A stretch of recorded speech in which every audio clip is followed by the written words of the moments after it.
Hello, Shri fashion लिबास में सबको राम राम।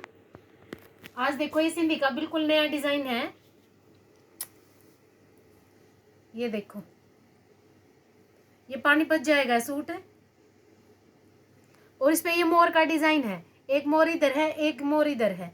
और ये गले का देखो कितना सुंदर सा कलर है। कलर कंट्रास्ट उसने अपने दुपट्टा दिया था, उसके कलर लगाए हैं। सभी लाइट कलर का दुपट्टा था उसका, देखो।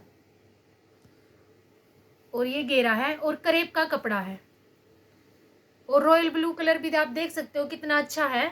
जो हमारा डाई वाला भैया है वो सारे फैब्रिक पर अच्छा कलर करके दे वही हो, रॉयल ब्लू वाला। ये घेरे का डिजाइन है और ये बाजू का है। ये देखो, ये बाजू का है, ये दूसरी बाजू का है। दूसरा सूट और है, ये देखो पिंक कलर का सूट है, ये भी क्रेप का है।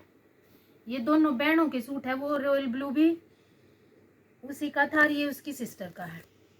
इसने चोरस गला बनवाया है। चोरस पे देखो भी बहुत सुंदर है। इसमें ये मिरर है, ओरिजिनल शीशा है, बिल्कुल नकली नहीं है बिल्कुल भी। जो पतरी वाला होया करे ये ओरिजिनल है। और ये घेरा है इसका,